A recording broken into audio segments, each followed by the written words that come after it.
தமிழ்மாநில காங்கிரஸ் மாநில தலைவர் ஜி.கே. வாசன் நாகர்கோவிலில் பேட்டியளித்துள்ளார்.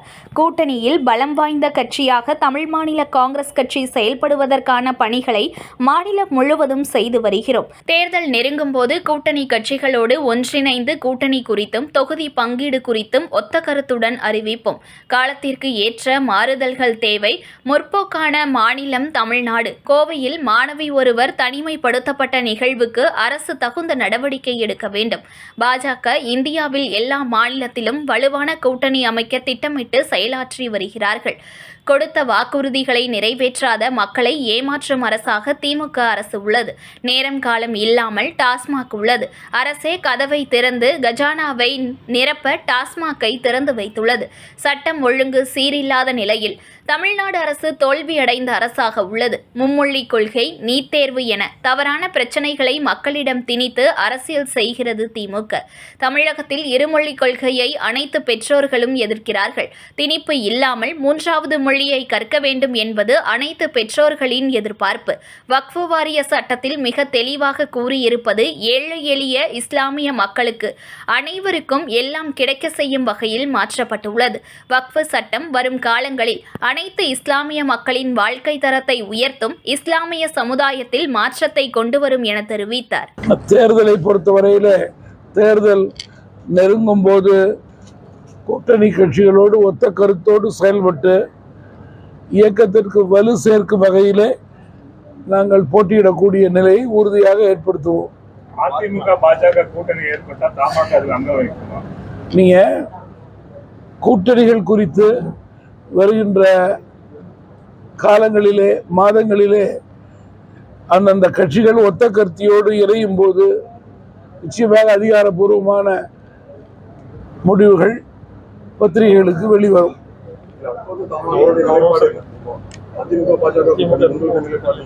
தற்போது தமாக தேசிய ஜனநாயக கூட்டணியில செயல்பட்டு கொண்டிருக்கிறது. ஒத்த கருத்துடைய கட்சிகள் தமிழகத்தில் இணைந்து செயல்படுவதற்கான வாய்ப்பு அதிகரித்து கொண்டே போகிறது. அந்த கட்சிகளுடைய பலம் தேர்தல் களத்திலே கூட்டணியின் மூலம் கூடும் என்று நான் முழுமையாக நம்புகிறேன். கோவை அருகே தனியார் பள்ளி மாணவிக்கு நிகழ்ந்த அவலம் குறித்து எப்படி பாக்குறீங்க? கோவை அருகே தனியார் பள்ளி மாணவிக்கு ஒரு அவலம் நிகழ்ந்திருக்கு. தனியார் பள்ளி மாணவிக்கு ஒரு அவலம் நிகழ்ந்திருக்கு. அவங்க தீட்டு தனியா உட்கார வச்சு எழுத வச்சிருக்காங்க எக்ஸாம். நீங்க காலத்துக்கு ஏற்ற மாறுதல்கள் தேவை. குறிப்பாக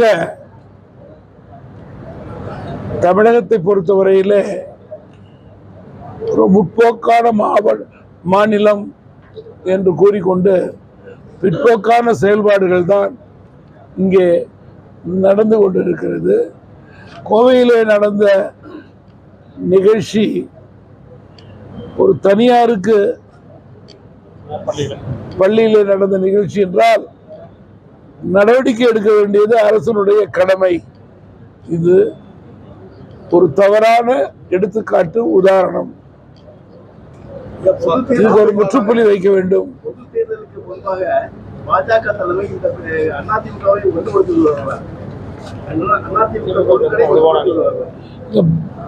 பாஜகவை பொறுத்தவரையிலே இந்தியாவில் உள்ள எல்லா மாநிலத்திலும் தங்களுக்கு ஒரு வலுவான கூட்டணி தேவை என்ற செயல்பாட்டிலே இருக்கிறார்கள். பல மாநிலங்களிலே அவர்களே முதல் கட்சியாக செயல்பட்டுக் கொண்டிருக்கிறார்கள். ஆளுநர் விவகாரத்தில் திமுக உச்சநீதிமன்ற வரைக்கும் சென்று வெற்றி பெற்று வந்திருக்காங்க. அதை எப்படி பாக்குறீங்க? பல இன்ஸ்ட்ரக்ஷன் உச்சநீதிமன்ற நீதிபதிகள் ஆளுநர் அதை எப்படி பாக்குறீங்க? நீங்க இதுல ஒரே ஒரு வார்த்தை தான், சட்டத்தை பொறுத்தவரையில அனைவருக்கும் சமம். அதற்கு மேல ஒன்றும் சொல்றதுக்கு ஒன்றும் இல்லை. தமிழகத்தில் எப்படி இருக்கும்?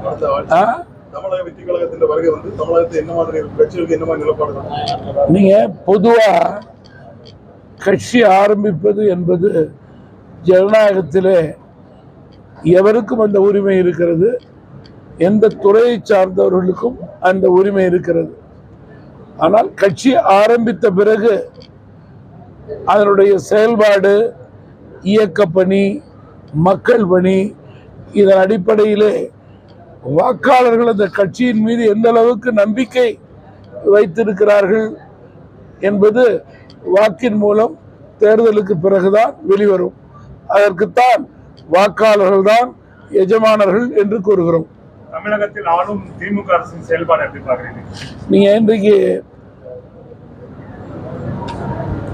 திமுகவின் அரசு மக்கள் மீது சுமையை ஏற்றும் அரசாக செயல்பட தொடங்கி இருக்கிறது. கொடுத்த வாக்குறுதிகளை நிறைவேற்றாத அரசாக, வாக்குறுதிகள் நிறைவேறும் என்று காத்து கிடந்த மக்களை ஏமாற்றிய அரசாக இந்த அரசு செயல்படுகிறது. குறிப்பாக தமிழகத்தினுடைய சட்டம் ஒழுங்கு என்பது மிக மோசமான நிலையிலே இருக்கிறது. எங்கு பார்த்தாலும் கொலை, கொள்ளை, திருட்டு, செயின் பறிப்பு, பாலியல், போதைப் பொருள் என்பதை எதிர்கட்சி என்று நாங்கள் சொல்லவில்லை, பத்திரிகை, தொலைக்காட்சி தினந்தோறும் பிரதிபலித்துக் கொண்டிருக்கிறது. நீங்க தென் மாநிலங்களை எடுத்துக்கொண்டால் ஒரு மாநிலத்திலே ஒரே நாளிலே 8 சம்பவங்கள் லா அண்ட் ஆர்டர் ப்ராப்ளம் மிகப்பெரிய அளவிலே ஏற்படுகின்றது என்றால் அது தமிழகத்திலே தான். அதுவும் பத்திரிகை, தொலைக்காட்சி தான் அதையும் வெளியிட்டது என்று குறிப்பிட விரும்புகிறேன். ஒன்று, டாஸ்மாகை குறைக்கவில்லை, கட்டுப்படுத்தவில்லை, மாறாக நேரம் காலம் இல்லாமல் டாஸ்மாக் திறந்திருக்கிறது. மக்கள் குடிப்பதற்கு ஏதுவாக ஒரு வரி பணத்தை அதில் போடுவதற்கு ஏதுவாக அரசு அந்த கதவை திறந்து வைத்து கஜானாவை நொப்பிக் கொண்டிருக்கிறது. அந்த கஜானாவின் அடிப்படையிலே வெளிப்படைத்தன்மை இல்லாத அரசு என்பதற்காகத்தான் டாஸ்மார்க்கில் இடி ரெய்டு. மறுபுறம் போதைப் பொருள் நடமாட்டத்தை இந்த அரசு வேடிக்கை பார்த்து கொண்டிருக்கிறதா என்ற சந்தேகம் மக்களுக்கு ஏற்படுகிறது. இதன் அடிப்படையிலே தான் சட்டம் ஒழுங்கு சீர்குலைந்திருக்கிறது. சட்டம் ஒழுங்கை நிலைநாட்ட முடியாத, கட்டுப்படுத்த முடியாத அரசாக தமிழக அரசு தோல்வியடைந்த நிலையிலே இன்றைக்கு செயல்பட்டு கொண்டிருக்கிறது. மக்கள் இதை வேடிக்கை பார்த்து கொண்டிருக்க மாட்டார்கள். தேர்தலிலே சரியான பாடம் புகட்டுவார்கள். தமிழகத்தில் உள்ள அரசு தங்களுடைய தேர்தல் அறிக்கையிலே கொடுத்த வாக்குறுதிகள், பல முக்கிய வாக்குறுதிகளை நிறைவேற்றாத காரணத்தினால் இன்றைக்கு பிரச்சனைகளை சமாளிக்க முடியாமல்